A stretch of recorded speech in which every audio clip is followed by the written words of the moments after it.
the Provincial Environment Department and Lafarge Canada are trying to block an environmental toxin expert from testifying against a plan to burn tires in Colchester County. In separate submissions to Supreme Court Justice Denise Boudreau, the Department of Environment and Lafarge argue that Doug Hallett's testimony at a judicial review in March should be ruled inadmissible. Drive Hallett may be a qualified expert in organic analytical chemistry and environmental biology, but he is not a qualified engineer with experience in engineering assessment or cement kiln production, the DOE said in its submission dated December 1. The DOE also said it's not the court's role to revisit evidence to determine the operational reliability of the kiln plant in Brookfield. Lafarge pointed to legal precedents that bar admission of new evidence at a judicial review. There are no exceptional circumstances which justify deviating from the general rule against admitting new evidence on judicial review. Drive Hallett's evidence is not neutral, non-argumentative general background information regarding the history of this case, the undated submission said.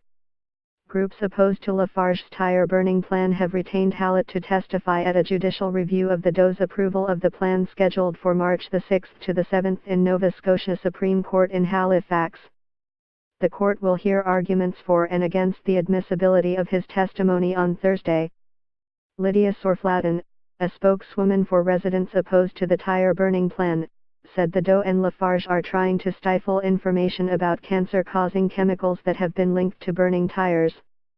They don't want him to testify because they don't want to talk about the things you can see that can harm us, said Sorflaten, of Citizens Against the Burning of Tires, in an interview Monday. The group has long opposed the $2 million pilot project that would burn 350,000 tires in a year as kill fuel. They filed a challenge in August to the Supreme Court for a judicial review of Environment Minister Ian Rankin's approval of the plan.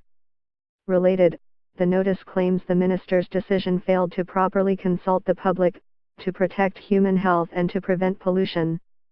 Hallett has spent his professional career testing the impact of toxic chemicals on humans and the environment. Sorflaten said his testimony would shed light on cancer-causing chemicals such as NMDA, dioxins and furans, which have been linked to tire-burning pollutants.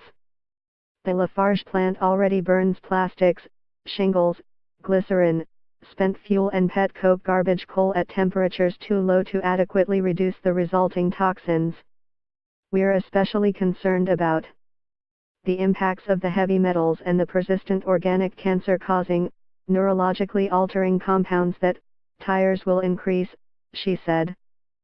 We're saying that Drive Hallett's testimony is really valuable and useful, said Mark Butler of the Ecology Action Center, which has joined Sorflaten's group not only in opposing the tire burning plan but activities already in place at the plant.